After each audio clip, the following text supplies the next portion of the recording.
Hello friends, तो आज की इस वीडियो में हम आपको बताएंगे नोटपैड से ज़्यादा और एमएस वर्ड से कम फीचर वाले एक ऐसे एप्लीकेशन के बारे में जिसका नाम वर्डपैड है।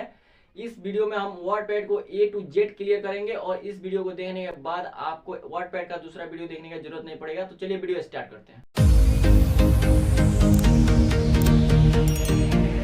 हम जानेंगे कि वर्डपैड को स्टार्ट कैसे करते हैं। तो वर्डपैड को स्टार्ट करने के लिए हम लोग विंडो प्रेस करेंगे और इसमें वर्ड लिखेंगे WORD वर्डपैड। तो आप देखेंगे कि इस 2 नंबर पे वर्डपैड लिख के आ चुका है और यहाँ पे जाके हम डबल क्लिक करके वर्डपैड को स्टार्ट कर सकते हैं। दूसरा तरीका होता है, हम लोग विंडो के साथ R प्रेस करेंगे और यहाँ पे वर्डपैड लिख के और इंटर कर देंगे तो हमारा वर्डपैड आ जाता है। हम जैसे ही वर्डपैड को स्टार्ट करते हैं तो पैड के सबसे ऊपरी पट्टी को हम लोग टाइटल बार कहते हैं, कि निचले पट्टी को हम लोग मेन्यू बार कहते हैं। मेन्यू बार पे कुछ ऑप्शंस दिखाए जाते हैं, जैसे होम हो गया, व्यू हो गया, तो इन दोनों को टैब कहते हैं। यहाँ पे आपको एक छोटा बटन दिखाई देगा, इसको क्विक एक्सेस टूल बार कहते हैं। उसके बाद से ये सभी टैब के जो ऑप्शंस आते हैं जिस पट्टी पे, उसको हम लोग रिबन कहते हैं। ये हमारा रिबन हो गया। हर एक टैब में कुछ ग्रुप्स होते हैं, जैसे आप आइएगा यहाँ पे देखिएगा, होम टैब को जैसे हम ओपन किए तो यहाँ पे क्लिपबोर्ड ग्रुप दिखाया, उसके बाद से यहाँ पे फॉन्ट ग्रुप दिखाया, उसके बाद से यहाँ पे पैराग्राफ ग्रुप, यहाँ पे इंसर्ट ग्रुप और यहाँ पे एडिटिंग ग्रुप। सबसे पहले हम लोग फाइल टैब को पढ़ेंगे। तो फाइल टैब को पढ़ने के लिए हम लोग सबसे पहले यहाँ पे कुछ लिखते हैं। जहाँ पे हम कोई भी वर्क करते हैं उसको वर्क एरिया कहते हैं। यहाँ पे आपको एक स्केल दिखाई दे रहा होगा, इसको रूलर कहते हैं हम लोग। नीचे में एक पट्टी आपको दिखाई दे रही होगी, इसको हम लोग स्टेटस बार कहते हैं। इसे जूम एरिया कहते हैं, यहाँ से पेज को छोटा या बड़ा कर सकते हैं। सबसे पहले यहाँ पे कुछ लिखते हैं। यहाँ पे हमने एक पैराग्राफ टाइप किया है और इसके सहायता से हम लोग एमएस वर्ड को समझेंगे। सबसे पहले फाइल टैब पे क्लिक करेंगे। क्लिक करने के बाद से इसमें हम सेव ऑप्शन का सबसे पहले यूज करेंगे। तो जैसे ही हम लोग सेव पे क्लिक करेंगे तो यहाँ पे एक डायलॉग बॉक्स ओपन होगा और ये बोलेगा कि आप जो डॉक्यूमेंट बना रहे हैं वो उसका लोकेशन क्या होगा। तो इसका लोकेशन आप कहीं भी दे सकते हैं, जैसे डॉक्यूमेंट हो गया, पिक्चर हो गया। तो हम यहाँ से देंगे इसको डेस्कटॉप। तो यहाँ पे आइएगा और डेस्कटॉप यहाँ पे अगर नहीं लिखा रहा होगा तो यहाँ पे आइएगा और इसमें डेस्कटॉप लिख लीजिएगा या लिखा होगा सिलेक्ट कर लीजिएगा। इस फाइल का नाम क्या होना चाहिए, तो इस फाइल का नाम हम महात्मा गांधी देते हैं और यहाँ से सेव पे क्लिक कर देंगे। अब आप देखिएगा टाइटल बार पे ये महात्मा गांधी के नाम से ये फाइल हम लोग का सेव हो गया है। उसके बाद से हम आते हैं, जैसे ही फाइल पे क्लिक करेंगे यहाँ से नया पेज ला सकते हैं। उसके बाद से फिर अगर फाइल पे क्लिक करेंगे तो यहाँ से ओपन से जो फाइल हम पहले सेव किए थे उसको दोबारा ओपन कर सकते हैं। तो यहाँ से सर्च बार से यहाँ से सर्च भी कर सकते हैं, नहीं तो स्क्रॉल करके यहाँ से खोज भी सकते हैं। तो अभी हम इसको महात्मा गांधी के नाम से एक फाइल को सेव किए थे, तो इस पर क्लिक करेंगे और यहाँ से इसको हम लोग ओपन कर लेंगे। उसके बाद से हम जाएंगे फाइल में। फाइल में जाने के बाद से सेव एज के सहायता से हम किसी फाइल का डुप्लीकेट बना सकते हैं। जैसे यहाँ पे महात्मा गांधी लिखा है और यहाँ पे महात्मा गांधी जी के नाम से हम ये फाइल को सेव करना चाहते हैं, तो यहाँ पे हम जी लिख दिए और उसके बाद से फिर सेव कर देंगे। तो आप देखिएगा टाइटल बार पे महात्मा गांधी जी नाम से फाइल सेव हो गया है। फिर हम ओपन में जाएंगे। ओपन में जाने के बाद से यहाँ पे आप देखिएगा कि 2 फाइल हमारा सेव हो चुका है, एक तो महात्मा गांधी जी के नाम से और एक महात्मा गांधी के नाम से। हम महात्मा गांधी के नाम से जो फाइल सेव है इसको ओपन करते हैं। ओपन करने के बाद से हम फिर जाएंगे फाइल टैब में। फाइल टैब में जाने के बाद से यहाँ से हम लोग प्रिंट कर सकते हैं। प्रिंट पे जैसे ही क्लिक करेंगे तो यहाँ पे अपना प्रिंटर सेलेक्ट करना होता है। उसके बाद से जैसे ही थोड़ा नीचे आइएगा तो यहाँ से आप डायरेक्ट प्रिंट कर सकते हैं। और उसके बाद हम आएंगे फिर फाइल टैब में और उसके बाद से आएंगे पेज सेटअप में। इस फाइल को आप किस पेज पे प्रिंट करना चाहते हैं वो यहाँ से सिलेक्ट किया जाता है। जैसे जनरली हम लोग यूज करते हैं A4, तो यहाँ से हम A4 सेलेक्ट करेंगे। सेलेक्ट करने के बाद से यहाँ से आप इस पेज को किस प्रकार से प्रिंट करना चाहते हैं वो सिलेक्ट कर सकते हैं। जैसे पोर्ट्रेट मतलब होता है खड़ा और लैंडस्केप का मतलब होता है बेड़िया। तो देखिए लैंडस्केप में पेज बेड़िया हो जाता है, मतलब हॉरिजेंटल हो जाता है, पोर्ट्रेट में वर्टिकल हो जाता है। यहाँ से हम इसका मार्जिन सेट कर सकते हैं। जैसे मान लीजिए कि हमको टॉप में चाहिए 1 इंची, तो यहाँ पे हम टॉप में 1 इंची कर देंगे। बॉटम में चाहिए हमको 1 इंची, तो हम 1 इंची कर देंगे। लेफ्ट में भी 1 इंची चाहिए तो लेफ्ट में भी 1 इंची कर देंगे और राइट में भी 1 इंची चाहिए तो राइट में भी 1 इंची करके और यहाँ से ओके कर देंगे। तो हम लोग का पेज का मार्जिन सेट हो चुका है। पेज का मार्जिन का मतलब ये होता है कि जो साइड में जो एरिया छूटता है उसी को पेज का मार्जिन कहते हैं। उसके बाद फिर हम जाएंगे फाइल टैब में। फाइल टैब में जाने के बाद से यहाँ पे सेंड इन ईमेल लिखा हुआ है। इसका मतलब ये होता है कि इस ऑप्शन से आप जो फाइल बनाए हैं, चाहे जो फाइल पहले से सेव किए हैं, उसको हम किसी ईमेल पे भेज सकते हैं। उसके बाद से यहाँ पे हम आएंगे अबाउट वर्डपैड की सहायता से हम वर्डपैड एप्लीकेशन के बारे में जान सकते हैं। एग्जिट का मतलब ये होता है कि हम वर्डपैड से बाहर आ जाते हैं। तो हमारा फाइल टैब कंप्लीट हो चुका है। हम फिर आएंगे होम टैब में। होम टैब में जैसे ही आते हैं तो होम टैब किसी भी टैब को ग्रुप की सहायता से बांट दिया जाता है, जैसे clip board group, font group, paragraph group, insert group और एडिटिंग ग्रुप। तो क्लिप बोर्ड ग्रुप में भी कुछ ऑप्शंस होते हैं, जैसे पेस्ट होता है, कट होता है और कॉपी होता है। जैसे हम यहाँ पे कोई वर्ड या पैराग्राफ सेलेक्ट किए, सेलेक्ट करने के बाद से हम इसको कट कर सकते हैं। यहाँ से कट करने के बाद इसको अगर लाना होगा तो यहाँ से हम अंडो से वापस ला सकते हैं। फिर रीडो की सहायता से हम इसको वापस हटा भी सकते हैं। और से यदि इसको हम कॉपी किए, कॉपी करने के बाद से हमको जस्ट यहाँ पे बार बार इसको पेस्ट करना है तो हम पेस्ट पे बार बार क्लिक करेंगे। कट की सहायता से कट कर सकते हैं, कॉपी की सहायता से कॉपी कर सकते हैं, पेस्ट की सहायता से पेस्ट कर सकते हैं। कट कॉपी का यूज हम तभी कर सकते हैं जब कोई वर्ड या पैराग्राफ सिलेक्टेड हो। फिर हम आगे आएंगे फॉन्ट ग्रुप में। फॉन्ट ग्रुप की सहायता से यहाँ से हम कोई फॉन्ट सेलेक्ट कर सकते हैं। जैसे यहाँ पे हम महात्मा गांधी के नाम के हेडिंग जो है इसमें जाके और यहाँ से कोई दूसरा फॉन्ट सेलेक्ट कर लेंगे यहाँ से। तो आप देख पा रहे होंगे कि इस लेटर या ये वर्ड का फॉन्ट चेंज हो गया है। उसके बाद से यहाँ पे हम आएंगे, यहाँ से इनका साइज बढ़ा सकते हैं। यहाँ से हम नॉर्मली 8 से लेके और 72 के बीच में साइज को बढ़ा घटा सकते हैं। और यहाँ से हम लास्ट 1638 तक किसी भी सेलेक्टेड वर्ड का साइज बढ़ा सकते हैं और यहाँ से लास्ट किसी भी सेलेक्टेड वर्ड का साइज 1 तक घटा सकते हैं। उसके बाद से यहाँ से हम फिर बड़ा कर लेंगे इसको।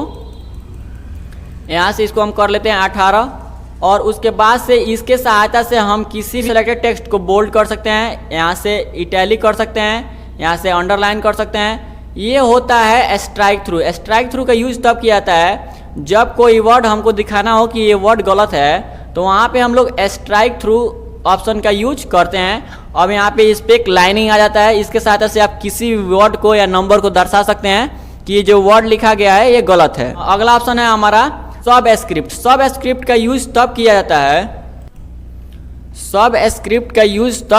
है जब हमको किसी नंबर का बेस लिखना हो। जैसे यहाँ पे हम 5 लिखे हैं और 5 का बेस हमको 2 लिखना है, तो ऐसे और जनरली 2 लिख रहे हैं तो इसके समान में आ रहा है। लेकिन यदि हम यहाँ पे सब स्क्रिप्ट पे क्लिक करके उसके बाद से 2 दाबेंगे, चाहे कोई लेटर दाबेंगे, तो ये इसके बेस में लिखाएगा। उसी प्रकार से यदि 5 का हमको स्क्वायर लिखना है तो यहाँ पे हम सुपर स्क्रिप्ट का यूज करेंगे और उसके बाद से यदि 2 दाब रहे हैं तो इसके ऊपर में आएगा। जैसे मान लीजिए कि यहाँ पे हम इसको हटाए और यहाँ से सब स्क्रिप्ट को हटाए, यहाँ से सुपर स्क्रिप्ट को अप्लाई कर दें। यहाँ पे आप देखेंगे कि ये 5 का स्क्वायर में आ रहा है। उसके बाद से यहाँ पे एक ऑप्शन आता है टेक्स्ट हाईलाइट कलर। इसके सहायता से हम किसी भी टेक्स्ट को हाईलाइट कर सकते हैं, उसके बैकग्राउंड में कलर ला सकते हैं, जैसे आप देख पा रहे होंगे। उसके बाद से यहाँ पे एक और ऑप्शन आता है टेक्स्ट कलर। यदि आप कोई टेक्स्ट सेलेक्ट करके और यहाँ से वो कलर को चूज कर रहे हैं तो यहाँ पे वो टेक्स्ट उसी कलर में हो जाता है। हम लोग का अगला ग्रुप होता है पैराग्राफ ग्रुप। पैरा ग्रुप में हम आपको दिखाना चाहते हैं, जैसे हम किसी वर्ड या पैराग्राफ को सिलेक्ट किए, सिलेक्ट करने के बाद से ये होता है डिक्रीज इंडेंट और ये होता है इंक्रीज इंडेंट। जैसे हम इंक्रीज इंडेंट पे क्लिक करते हैं तो हम लोग का पैराग्राफ आगे की तरफ मूव होता है हल्का हल्का, और जैसे ही डिक्रीज इंडेंट पे करते हैं वो फिर पीछे की तरफ हल्का हल्का मूव होता है। यहाँ ये होता है हम लोग का स्टार्ट अ लिस्ट। इसमें हम किसी भी टेक्स्ट को लिस्ट में कन्वर्ट कर सकते हैं। जैसे हम नीचे आए, नीचे आने के बाद से यदि हमको कोई पैराग्राफ या लाइन लिस्ट में लिखना है तो इस पर हम लोग जाएंगे और जो भी लिस्ट आप लेना चाहते हैं, जैसे यहाँ पे हम इस फॉर्मेट को लेते हैं ABC को, और क्लिक करके आप कुछ भी लिखिए। लिखने के बाद से जैसे इंटर कीजिएगा तो आगे B आ जाएगा, फिर जैसे इंटर कीजिएगा C आ जाएगा, और जैसे ही डबल इंटर कीजिएगा तो फिर ABCD जो था वो हट जाएगा। उसके बाद से आता है हम लोग का स्पेसिंग। स्पेसिंग क्या होता है? स्पेसिंग हम आपको दिखाना चाहते हैं। जैसे ये होता है हम लोग का स्पेसिंग, लाइन स्पेसिंग। जैसे हम किसी पैराग्राफ को सिलेक्ट किए और इस स्पेसिंग में जाएंगे तो यहाँ पे देख पा रहे होंगे कि इसका स्पेसिंग कितना है अभी 1.15, लेकिन जैसे यहाँ पे हम 1.0 कर देंगे तो इसका स्पेसिंग और कम हो जाएगा। लेकिन वही जैसे ही हम स्पेसिंग में जाके और 2 कर देंगे तो इसका स्पेसिंग और बढ़ जाएगा। हम इसको फिर Ctrl+Z करके और सही कर लेंगे। बाद से अब आता है यहाँ पे अलाइन टेक्स्ट लेफ्ट। इसका मतलब ये होता है कि यदि इस पर आप क्लिक कर रहे हैं तो ये जो लिखे हैं आप पैराग्राफ वो लेफ्ट साइड से सही से आएगा। उसके बाद से यहाँ पे आता है सेंटर। सेंटर में क्या होता है, जो भी लिखे हैं वो सेंटर से आएगा। उसके बाद से यहाँ पे अलाइन टेक्स्ट राइट का मतलब ये होता है कि जो भी आएगा ये राइट साइड से लाइन वाइज आएगा। और उसके बाद से आता है हम लोग का जस्टिफाई। जस्टिफाई के सहायता से ये कर सकते हैं हम लोग कि यहाँ पे यदि शुरू हो रहा है तो एकदम लास्ट तक जाके ये एक्चुअल लाइन में आएगा। उसके बाद से आता है पैराग्राफ ऑप्शन। इस पे जैसे क्लिक करेंगे तो यहाँ पे कुछ ऑप्शंस देते हैं जैसे लेफ्ट, राइट, फर्स्ट लाइन, उसके बाद से स्पेसिंग। इसको समझने से पहले आपका ये कर्सर महत्वपूर्ण है कि आपका कर्सर कहाँ है। जैसे हम इस पैराग्राफ के फर्स्ट में कर्सर रखे हैं। कर्सर रखने के बाद से हम यहाँ पे पैराग्राफ वाले ऑप्शन पे क्लिक किए और यहाँ पे लेफ्ट में 0 लिखा है। यहाँ पे अगर यदि हम 1 कर देते हैं तो ये अपने जगह से 1 इंची आगे की तरफ मूव हो जाएगा। आप देख पा रहे होंगे कि अपने जगह से पूरा 1 इंची आगे की तरफ मूव हो गया है। इसको हम फिर Ctrl+Z की सहायता से सही कर लेंगे। यदि इसमें अगर आपको किसी भी प्रकार का पिक्चर लगाना है तो पिक्चर पे जाइए। पिक्चर पे जाने के बाद से यहाँ पे पिक्चर पे क्लिक कीजिए और यहाँ पे जिस फोल्डर या फाइल में भी आपका पिक्चर है उसको सेलेक्ट करें और यहाँ से ओपन पे क्लिक कर दें तो वो पिक्चर आ जाएगा।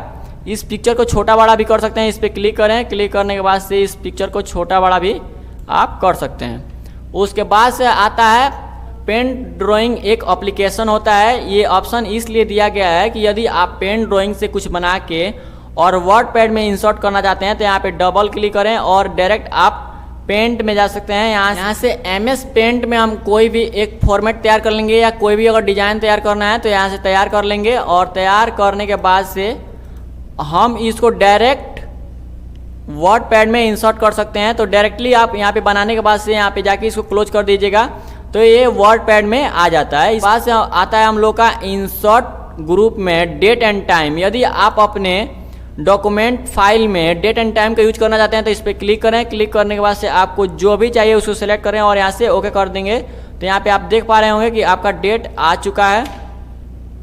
उसके बाद से आता है हम लोग का अगला ऑप्शन इंसर्ट ऑब्जेक्ट। जैसे ही हम लोग इंसर्ट ऑब्जेक्ट पे क्लिक करते हैं यहाँ तो हमारे कंप्यूटर में जितने भी एप्लीकेशन है वो आ जाते हैं। जैसे यहाँ पे MS वर्ड डॉक्यूमेंट भी है तो यहाँ से हम डायरेक्ट MS वर्ड डॉक्यूमेंट में जाके उसमें कोई वर्क करके, जैसे यहाँ पे हम गए और यहाँ से जाके इसमें कोई वर्क करेंगे और वर्क करके इसको डायरेक्ट हम वर्ड पैड में पेस्ट कर सकते हैं। आप देख पा रहे होंगे कि ये वर्ड पैड में आ चुका है।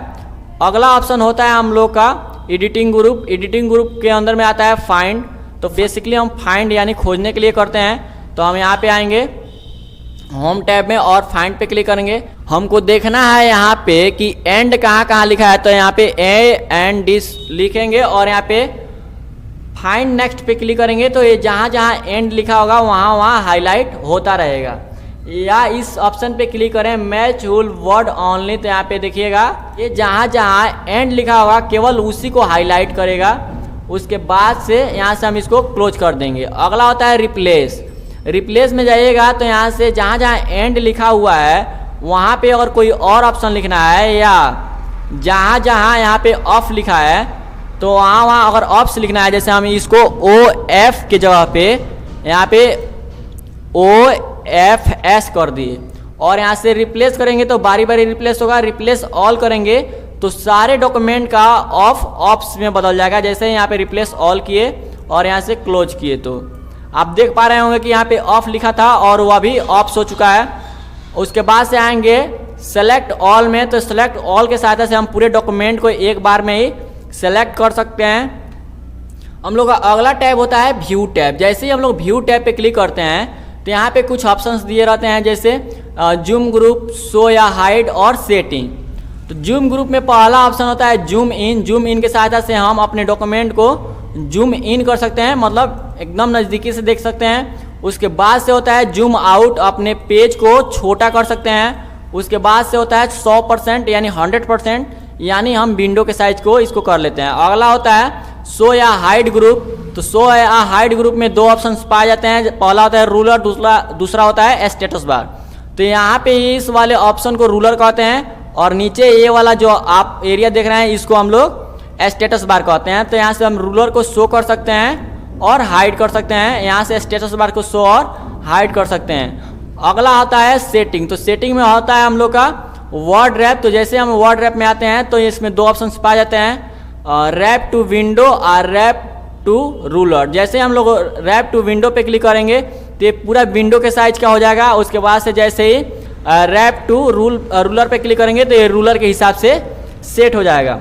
अगला इसमें हम लोग का ऑप्शन होता है मेजरमेंट यूनिट। इसमें भी तीन ऑप्शन पाए जाते हैं, चार ऑप्शन पाए जाते हैं। पहला इंचेस होता है, उसके बाद से सेंटीमीटर्स होता है, उसके बाद से पॉइंट होता है, उसके बाद से होता है। इसका मतलब ये होता है कि जो हम लोग का रूलर है इसको इंची में, सेंटीमीटर, पॉइंट्स और पिक्सेल्स में कन्वर्ट कर सकते हैं। सबसे पहले सेंटीमीटर में कन्वर्ट करके देखेंगे। अब हमारा रूलर जो है वो सेंटीमीटर में कन्वर्ट हो गया है। उसके बाद से पॉइंट्स में कन्वर्ट करेंगे। उसके बाद से आप देख पा रहे होंगे कि ये पॉइंट्स में कन्वर्ट हो गया है। उसके बाद से हम इसको पिक्सेल्स में कन्वर्ट कर सकते हैं। हम लगभग इस वीडियो में आपको पूरा वर्ड पैड क्लियर करने की कोशिश किए हैं। यदि वर्ड पैड या कंप्यूटर से रिलेटेड किसी भी प्रकार का आपको नोट्स चाहिए तो आप हमारे टेलीग्राम चैनल पे विजिट कर सकते हैं और वहाँ से किसी भी प्रकार का नोट्स फ्री में ले सकते हैं।